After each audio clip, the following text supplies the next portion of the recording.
Isra'nya, Mi'rajnya Rasulullah sallallahu alaihi wasallam. Maka dalam sejarah-sejarah bahwa tadinya bahwa Rasulullah pertama perjalanan daripada Masjid Haram kepada Masjid Al-Aqsa, akhirnya beliau naiklah ke Sidratil Muntaha dan berjumpa dengan Allah Subhanahu wa taala.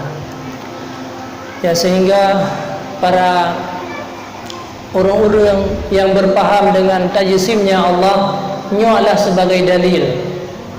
Jadi ada sebahagian kelompok orang-orang yang pegang Allah Ta'ala bertubuh, berjisim, maka Allahnya di langit pula. Nah, kelompok yang dengan kelompok Mujassimah yang mereka berpendapat bahwa Allah itu berada di langit. Dasar daripada sejarah Rasulullah dia langit, dia merumpah dengan Allah. Maka berdasar dari leganya bahwa para ulama sepakat orang-orang yang mentajsimkan Allah itu kufur. Menyebutnya berpendapat Allahnya mujisim, membentuk, membokok lagi tubuh budayanya nyo kufur kepada Allah. Karena apa ke?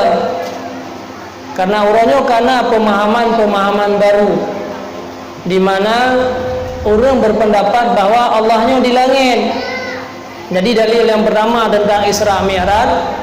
Dalil yang kedua hadis jariyah, di mana dalam hadis jariyah tersebut disebutkan bahwa Nathira Said ja'ba Rasulullah sallallahu alaihi wasallam yatayang, ya Rasulullah, cina kalam tiga lamil leunyo pu Islam bukan Islam menyaji beriman, maka long akan long merdeka haji.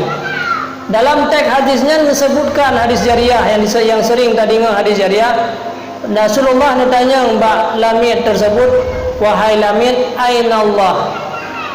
Dijawab oleh lamit, fis sama. Wahai lamit, di mana Allah? Fis sama, dijawab, di langit. Akhirnya Rasulullah berkata, lamitnya mengiman dan Said bahawa dayan gepu merdeka. Dari dua boh dalilnya ke, sehingga sebahagian orang berpendapat bahwa Allahnya di langit, Tuhannya di langit. Sementara pada saat kita melihat ayat-ayat Allah yang lain, ayat Al-Quran, maka ditanya dalam memahami ayat, dalam memahami sejarah, dalam memahami cerita, harus takalan hadis atau ayat-ayat yang lain. Jangan melihat satu sisi. Dalam ayat yang lain Allah sebutkan ainama tuwallu fasama wajhullah. Ha mantang yang kata hadap, di sinalah zat Allah. Jadi menyamuna dapatkan Allah di langit, menyatakannya hadap di barat, dasar dari ayatnya, maka Allah di barat. Menyata hadap utimu, maka Allah utimu. Menyata hadap ubaruh, maka Allah di baruh. Inan mantangkah terjadi adalah ikhtilaf atau perbedaan dan ayat. Kemudian dalam ayat yang lain Allah menyampaikan wasjud waqtarib, bersujudlah kamu kepada Allah maka engkau semakin dekat. Maka Allah di langit, maka payahkan bersujudlah kamu kepada Allah maka kamu semakin jauh. Karena pada saat budaya sujud Allah di langit semakin jauh. Menyebutkan dalam Al-Quran semakin dekat berarti Allah apa? Allah di bubung.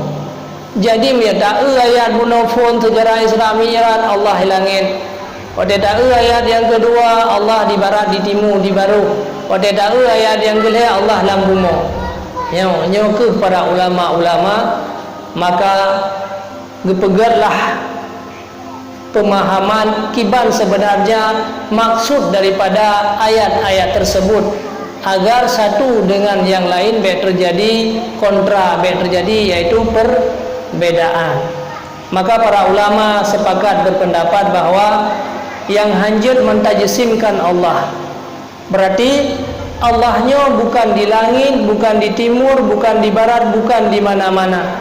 Karena jauh sebelum na barat, na timur, na langit, na bumi, Allahnya kana. Maka Allah tak pernah di langit, sebelum na langit pada Allah. Allah mantang berdiri pada tempat yang sama. Jadi dasar daripada penggabungan hadis dan ayat-ayat tersebut. Makanya hadis jariyah tersebut ditakwilkan aina Allah, di mana Allah? Fis sama. Mana fis sama? Allah itu ada pada ketinggian. Maka yang sebenarnya adalah maksud daripada ayat-ayat tersebut kepada zat, maka para ulama takwilkan sifat, bukan sama yang artinya zat langit, tetapi artinya adalah samaun yang samuun, artinya daripada samuun yang artinya adalah sebuah ketinggian. Maka Rasulullah di ketika Mi'raj dan berjumpa dengan Allah, kan berarti berjumpa zat Rasulullah dengan zat Allah di langit.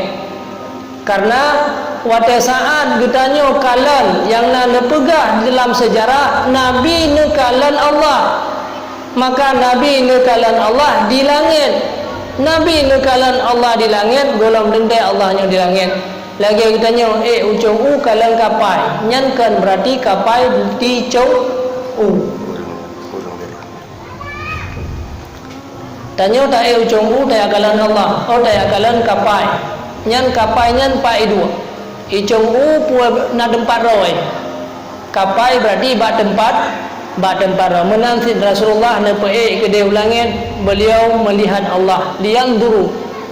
Dia melihat Allah Subhanahu wa taala. Jadi melihat Allahnya kan berarti Allah di langit. Maka uronyo ke pemahamannya agar baik kontradiktif dengan ayat-ayat yang lain, agar baikna perbedaan tadi beda-beda antara satu ayat dengan ayat yang lain, maka maksud Rasulullah ulangin lekalan Allah bukan berarti Allahnya berada di langit.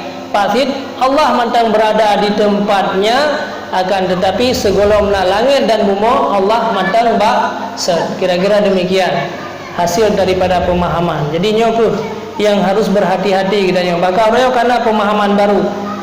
Nah, orang yang berpendapat bahawa yang kita yang anak etikun Allah langit yang kafir, yang ke dasar hadis jariyah menau. Padahal hadis jariyah menau yang disebutkan bahawa tentang masalah Allah fi sama, samanya yang berarti samuun, yang berarti adalah ketinggian. Allah itu adalah berada pada tempat yang ketinggian, artinya berwasaf Allah dengan martabat yang paling tinggi. Jadi yang ke salah-salah anda kata karena wasjud waqtarib, kagak sujud olehmu maka kamu semakin dekat, berarti ke Allah lambumo ada kedua. Jadi heta Allah yang tiga kerja le ulangnya tiga terle ubumo. Jadi kira-kira demikian. Jadi kejawaban atas pertanyaan bahawa pat Allah sebenarnya dikala Rasulullah melihat Allah di langit, bukan Allah di langit, Allah tidak berada di langit, tidak berada di bumi, tidak berada di timur, tidak berada di barat. Nyo etiket katanya ahli sunnah wal jamaah. Akan tetapi Allah berada pada tempat yang sama sebelum adanya langit dan bumi di tempatnya, watekan api mantang tempat tersebut.